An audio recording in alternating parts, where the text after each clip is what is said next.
Hello guys, जैसा कि आप सभी जानते हैं हमारा steno for all YouTube channel और हमारी वेबसाइट www.stenoforall.com है।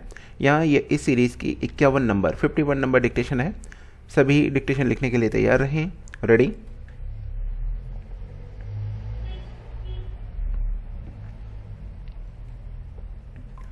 अर्थव्यवस्था का कोई भी वैश्वीकरण घातक साबित होगा यदि वह भारत के साधारण दरिद्र व्यक्ति की जिंदगी को बेहतर बनाने में सहायक साबित नहीं होता। वह भारतीय कृषि और कृषि आधारित उद्योगों को गति नहीं देता और भारतीय अर्थव्यवस्था को भी अधिक आत्मनिर्भर, समतामूलक एवं भ्रष्टाचार मुक्त नहीं बनाता। ब्राह्म। वस्तुतः हमारी अर्थव्यवस्था का हर कदम मानवीय चेहरा लिए हुए होना चाहिए। पैरा। समस्त विश्व एक ग्लोबल विलेज होता जा रहा है। विराम।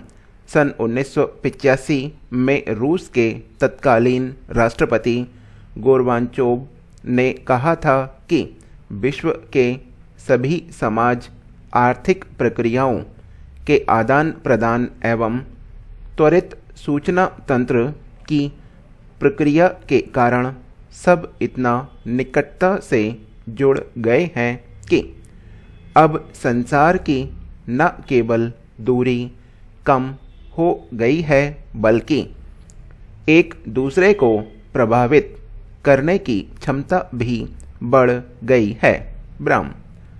संचार के साधनों ने संचार को रेडियो और टेलीविज़न में बंद करके रख दिया है, किंतु पारस्परिक आदान प्रदान की संभावनाओं के बढ़ने से सारे समाजों को एक जैसा ही देखना तथा उनकी संस्कृति, राजनीतिक एवं आर्थिक अस्मिताओं को पूरी तरह से ढह देना सामाजिक प्रक्रिया की दृष्टि से जल्दबाजी ही होगी।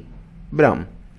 वस्तुतः पश्चिम के संपन्न राष्ट्रों द्वारा उठाए गए भूमंडलीकरण के इस नारे को विकासशील एवं अविकसित देशों को बहुत गंभीरता से लेने की आवश्यकता है।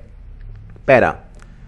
कार्ल मार्क्स ने पूंजीवाद को एक विश्वव्यापी व्यवस्था के रूप में रखा था, किसी एक राष्ट्र की व्यवस्था के रूप में नहीं। ब्राह्म।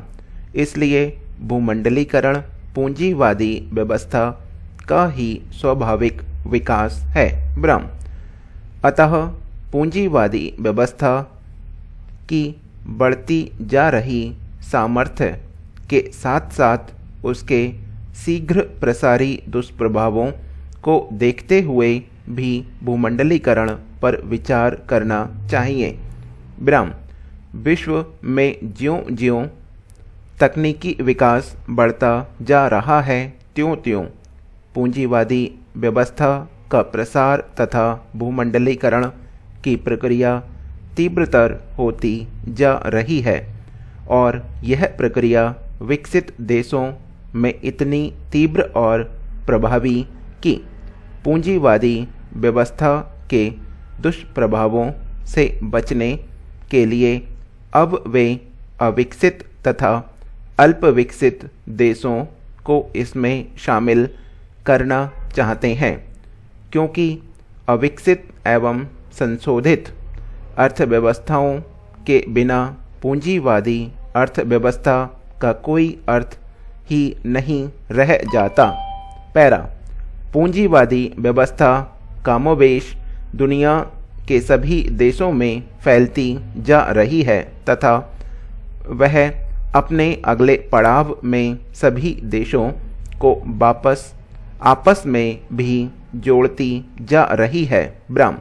जिस प्रकार पूंजीवादी व्यवस्था में पूंजी एक व्यक्ति के पास संग्रहित होती है तथा अन्य व्यक्ति उस पूंजी से जुड़कर अपने श्रम का निवेश करते हैं, किंतु सबसे अधिक मुनाफा पूंजीपति के पास ही चला जाता है। उसी प्रकार भूमंडलीकरण की व्यवस्था में पूंजी से संपन्न देश उत्पादन के केंद्र होते हैं तथा अन्य देशों को उस उत्पादन प्रक्रिया में कच्चे माल और श्रमिक के रूप में शामिल किया जाता है। समाप्त। इसी के साथ ये डिक्टेशन समाप्त होती है। जिन्होंने वेबसाइट पर प्लान लिया है वो जाकर टाइप करके अपनी गलतियां देख सकते हैं।